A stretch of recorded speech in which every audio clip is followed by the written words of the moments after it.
Dhaabbanni Basaasaa Ameerikaa CIA'n ragaa suukkanneessaa fi madaallii jiyoo-poliitiksii guutummaatti jijjiiruu tokko bira ga'ee jira.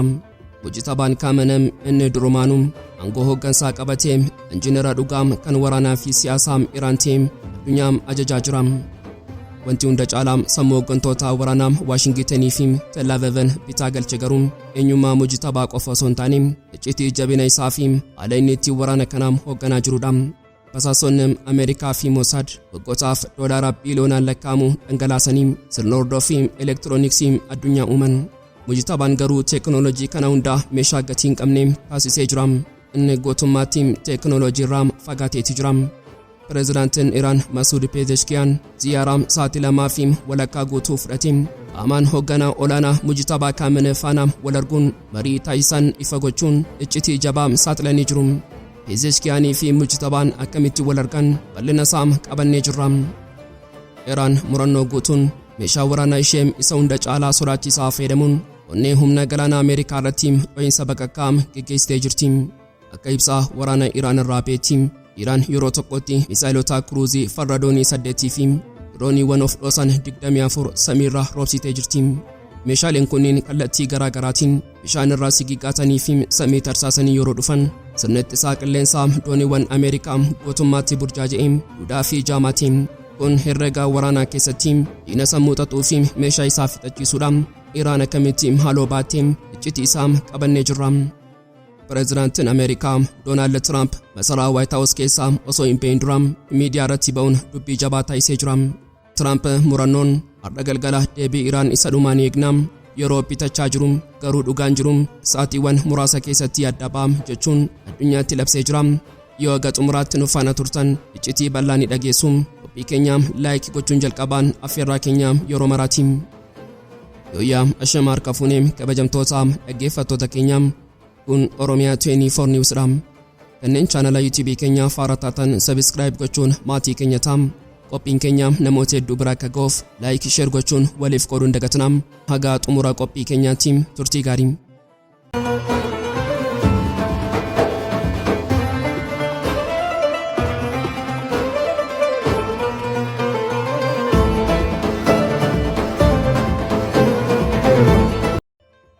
Osoo addunyaan waraana ammayyaawaa hordoffii saatalaayitii fi teekinooloojii basaasaa isa fiixee qaqqabeerra geessee jirti jedhamtu handhuura Iraan keessaa dhugaan ija saayinsii fi teekinooloojii dhiyaa guutummaatti jaamsee ifa ba'ee jira.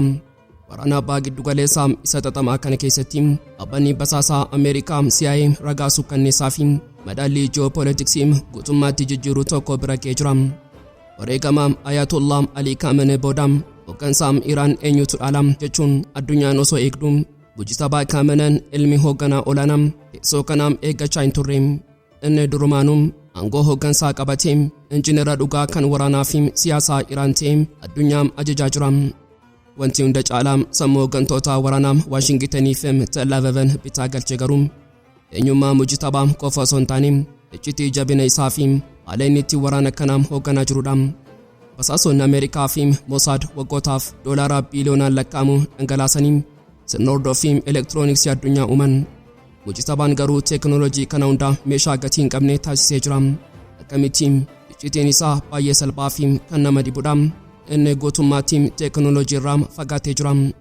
Kutaalee dhokotoo inni keessa taa'ee ajajuu keessaa bilbilli smaartii, kompiitarri yookaan marsaariitiin intarneetii matumaa hin jiru.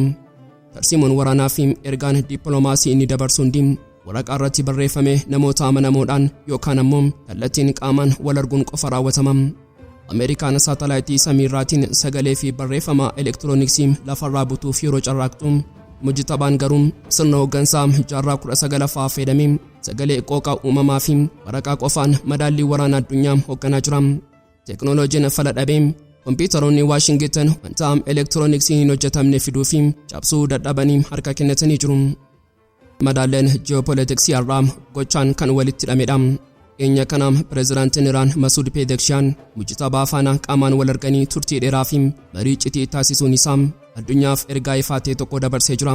Kun marii dilee osoo hin taane labsii waraanaa fi siyaasaati. Biyyoonni warra dhiyaa burjaajii fi gargar qoodamuu keessoo Iraan arguuf yeroowwan mariin kun garuu mootummaan Iraan mataa tokko qaba kan jedhu ilaalcha ifatee kaa'ee jira. Mujtabaan gaaddidduu keessa taa'ee hoggansaa biyyattii walitti hidhuun ofiisaa dhugumatti mootii gaaddidduu taasisee jira. Mee dhugaa kanaam taatee lafarra jiru waliin wal biraa qabnu. Washington Iraaniin dhiibbaa waraanaa fi dinagdeetiin laamsheessineera jechuun yeroo dhaadattu ragaan basaasaa CIA ofiisaa dhugaa faallaa kanaam baasee jira. Dhukaasa gurguddaa fi haleellaa Ameerikaan raawwattee keessattiyyuu misaa'elonni baalaastikii Iraan harki caalaan isaanii uma jiranitti to'annoo jala jiraachuu qofa osoo hin taane dhukaafamuuf guutummaatti qophiidha. Gama dinagdeetiinis guura cimaa kana jala ta'anillee biyyattiin ji'oota dabalataaf waraana kanarratti dhiibbaa uumuu akka dandeessu mirkanaa'ee jira. Yeroon waraana keessatti meeshaa hunda caaludha. Dinagdee lafarra turuu fi misaa'elli qophii ta'uun isaa Mujtabaadhaaf yeroo kennee jira. Yeroo inni itti minjaala marii irratti dhiibbaa diinaa isaa irratti uumu. Tarsiimoon Mujtabaa itti fayyadamaa jiru gaaddidduu tarsiima waa jedhama. Iraan keessatti eenyutu murtiidhumaa kenna? Eenyutu ajajaa dho'insaa dabarsa? Gaaffilee kanaaf guutummaatti deebii dhabsiisuun Iraan waraanni eessaa akka itti dhufu akka hin beekne gochuun Ameerikaa qormaata keessaa seensistee jirti. Tarsiimoon kun hoggantoonni Washington haala madaallii Iraan sirriitti akka hin tilmaamne godha. Yeroo murtii ulfaataan barbaadamu hoggansa olaanaa kan ijaan hin mul'anne jedhanii sababa uumuun daandii marii fi dhiibbaa daldalaa walitti maku. Wanti hunda caalaa nama ajaa'ibsiisu morkii gurguddaa jaarraa 21ffaa kana keessatti uumamedha. Waraanni meeshaa ammayyaawaa fi teekinooloojii AI'tiin hoogganamu sammuu nama tokko kan waraqaa fi namoota qofaan ajajaa dabarsuu mo'achuu dadhabee laamshee jira. Mujtabaa Khaamene'ii ija teekinooloojii diinaa jaamsuun madaallii waraanaa ofiisaatii akka barbaadetti qajeelchaa jira. Addunyaan amma gaaffii guddaa tokko dura dhaabbattee jirti. Tarsiimoon gaaddidduu fi iccitii lafa jalaa kun Iraaniin injifannoo dippiloomaasiitti ceesisamoo yeroo teekinooloojiin fala dhabu waraana qabatamaa guutummaa baa giddu galeessaa ibiddaan uwwisutti isaan geessa. Deebiin isaa barreeffama waraqaa xiqqoo harka Mujtabaarraa gara ajajoota waraanaatti darbu keessa jira. Osoo Washingtonii fi Tel Aviv duula xiinsammuu bananii Iraan hoggansa dabdeetti hogganaan Har'a madaa'ee jira. Keessoon isaanii diigamaa jira jechuun addunyaa burjaajessuuf carraaqxu. Iraan keessaa deebii tasgabbaa'aan uummataaf ifatee jira. Pireezidaantiin Iraan Masuud Pezeshkian ziyaaraa sa'aatii 2 fi walakkaa guutuu fudhate kan hoogganaa olaanaa Mujtabaa Khaamene'ii faana taasisee ifa gochuun olola diinota isaa guutummaatti fashaleessee jira. Sababni walargaa kanaaf yeroo inni itti ifa godhame salphaa miti.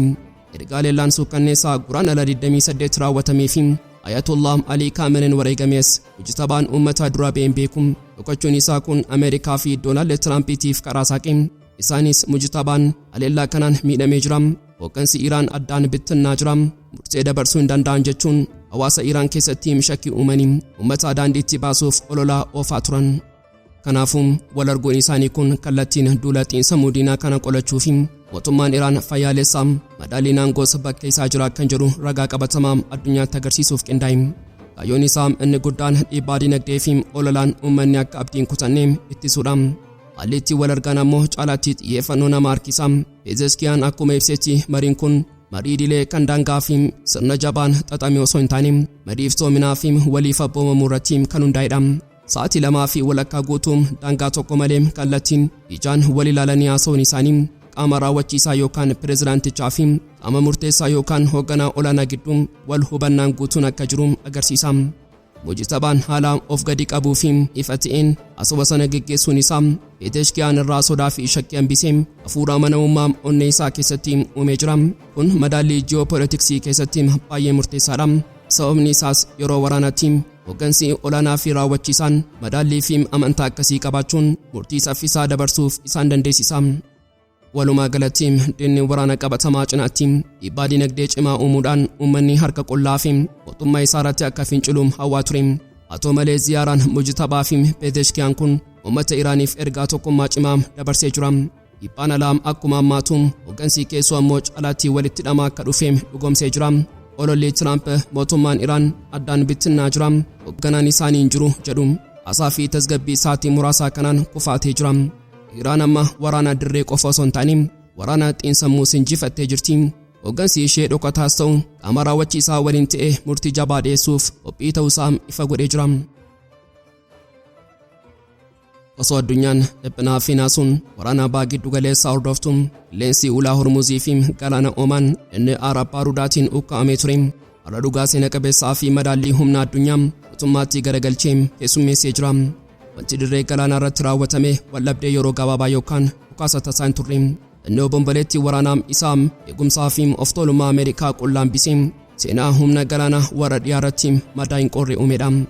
Iraan murannoo guutuun meeshaa waraanaa ishee isa hunda caalaa sodaachisaa fayyadamtee onnee humna galaanaa Ameerikaa irratti dho'iinsa baqaqqaa raawwattee jirti. Tarsiimoon Iraan har'a fayyadamtee Iraaq yookaan baay'inaan liqimsuu jedhama. Akka ibsa waraanaa Iraan irraa beetti Iraan yeroo tokkotti misaa'ilota kiruuzii farra doonii 8 fi dirooniiwwan of dhoosan 24 samiirraa roobsitee jirti.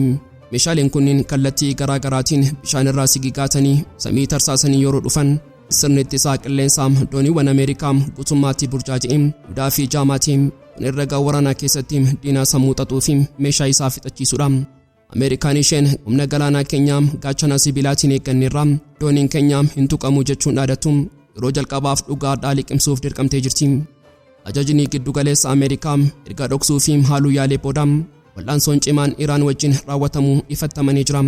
Dirooniiwwanii fi misaa'ilonni Iraan dallaa sibiilaa dooniiwwan waraanaa Ameerikaa gurguddoo kanneen akka USS Tirakstaan, USS Rafael Peraltaa fi USS Mason jedhaman tarsaasuun haleellaa raawwatanii jiru. Suuraa moota Ameerikaan addunyaatti gurguruu barbaaddu Iraan daqiiqaa muraasa keessatti bishaan itti kuffisee jirti. Gabaasni dippiloomaasii fi waraana Iraan irraa ifa ba'e akka saaxiletti yoo xiqqaate misaa'illi kiruuzii tokkoo fi dooniiwwan 3 eegumsaa Pentiigoon cabsuun sirriitti dooniiwwan Ameerikaa kana rukutanii jiru. Dho'iinsa kana hordofee ibiddi guddaan dooniiwwan kanarraa boba'e aarrii fi laboobni ibiddaa fageenyatti ijaan mul'ataa ture. Kun teekinooloojiin Ameerikaa hin cabu abjuu jedhu daara godhee jira. Ameerikaan doonii waraanaa doolaara biiliyoonaan lakkaa'amu fiduu dandeessi. Garuu Iraan teekinooloojii diroonii fi misaa'ilaa rakkasaa ta'ee fi sammuun qajeelfamuun dooniiwwan kanaa dirree lolaatti qaanessuu dandeessee jirti. Tarkaanfiin lafee cabsu kun akkasumaan dallansuudhaan kan ka'e yookiin fedhii lolaa qofaaf kan raawwatame miti. Inni deebii madaalawaa fi labsaa gumaati. Iraan akka jettutti Ameerikaan waliigaltee dhukaasa dhaabuun of tuulummaadhaan cabsitee buufata Jaask biratti doonii boba'aa Iraan dabeessumaan rukuttee jirti. Iraaniif doonii boba'aa ishee rukutamuun sarara diimaa tarkaanfachuudha. Yoo boba'aa keenya tuqxan doonii waraanaa keessan galaanatti dhidhimsinaa jechuun Iraan ofitti amanamummaa guutuun dantaa ishee eeggattee jirti. Waraanni Ameerikaa, Israa'elii fi Iraan gidduutti dho'ee inni addunyaa raasee kun har'a guyyaa 71ffaasaa qabatee jira. Osoo addunyaan dhiphinaan ija ishee gara Teeraanii fi Waashingitanitti garagalchitee ija sodaatiin daawwattu har'a barii Sanbata murtiidhumaa kan seenaa addunyaa jijjiiruuf deemu tokkotu eegamaatti jira. Pireezidaantiin Ameerikaa Doonaald Tiraamp masaraa Waayit Haawus keessaa osoo hin beekin dura miidiyaa CNN irratti ifatti ba'uun dubbii sodaachisaa taasisee jira. Tiraamp murannoodhaan har'a galgala deebii Iraan isa dhumaa ni eegganna yeroo bitaa jiru garuu dhugaan jiru sa'aatiiwwan muraasa keessatti adda ba'a jechuun addunyaatti labse. Kun haasaa pireezidaantiin injifatee osoo hin taane haasaa pireezidaantiin harka Iraan irraa murtii eeggatuuti. Ameerikaan isheen waraana kanaaf of tuulummaan bantee har'a ija ishee balbala Iraan irra keessee deebii nuuf kennaa jechaa jirti. Tarsiimoon Waashingtan inni ammaa xurree lubbuu baraaruuf fakkaata. Ameerikaan wixinee waliigaltee minjaala irra keessee jirti. Wixineen kun waraana boba'aa fi dhiiga dhangalaasaa jiru kana hatattamaan dhaabamee gara marii niwukileeraa isa xaxamaa fi guddaatti ceesisuuf kan karoorfamedha. Ministeerri dhimma alaa Ameerikaa Maarko Roobiyoon dhiphina isaa dhoksuu dadhabee Jimaatarraa eegallee deebii isaanii eegaa jirra. Kubbaan amma dirree Iraan keessa jirti. Carraa kanaaf fayyadamanii marii dhugaatti akka dhufan hawwina jechuun karaa dippiloomaasii dhageessisee jira. Garuu dhugaan lafarraa fi sammuu Pentiigoon xaxu as jira. Iraan biyya ariitiidhaan yookaan dorsisaa Tiraampiin jilbeenfattu miti. Iraan madaallii waraanaa kana ji'oota lamaaf guutummaatti of harkatti galchitee jirti. Ulaa Hormuuz suluudhaan dhiigaa dinagdee addunyaa uggurtee diina ishee manuma isaanii keessatti dhiphisaa jirti. Tiraamp deebii eegaa jirra yeroo jedhu Iraan immoo sa'aatiin kan keenya ulaagaan kan keenya murteenis harkuma keenya jechuun murannoo guutuun diina isheef ergaa dabarsaa jirti. Ameerikaan dirree waraanaa irratti Iraanin cabsuu yeroo dadhabu mala nagaatiin qabuu barbaadde. Iraan garuu waraqaa Tiraamp erge kana akka waan salphaatti ilaaltu. Isheen diina ishee hanga humni dandeettii isaanii saaxilamutti amma isaan qabeenyaa fi obsa isaanii fixatanitti teessuma isaanii dhiphisaa jirti. Har'a abbaa giddugaleessaa sa'aatii dhumaarra dhaabbattee jirti. Halkanarraa halkan seenaati. Iraan wixinee kana mallatteessitee Ameerikaa jilbeenfachiiftee injifannoo dippiloomaasiin waraana kana dhaabdimoo ulaagaa Ameerikaa dhiittee bobaa addunyaa guutummaatti cuftee waraana kana gara dho'iinsa guddaa fi dhumaatiitti ceesisti. Tiraamp sa'aatii lakkaa'achaa jira. Addunyaan hafuura qabattee garuu furtuun nageenyaas ta'e kan ibiddaa harkaaleen cabaa Iraan qofa keessa jira. Sibiilli samiirraa qabbanaa'uuf moo caalaatti boba'uuf akka deemu halkan kun deebii dhumaa addunyaaf ni kenna. Eegaan kabajamtoota dhaggeeffattoota Oromiyaa 24 News isaatii kanaaf qabannee dhiyaannee asuma irratti goolawaa kanneen chaanala YouTube keenya haaraa taatan subscribe gochuun maatii keenya ta'aa qophiin keenya namoota hedduu bira akka ga'uuf like share gochuun waliif qooduun dagatinaa. Xumuraa qophii keenyaatiin waan nu faana turtaniif galatooma.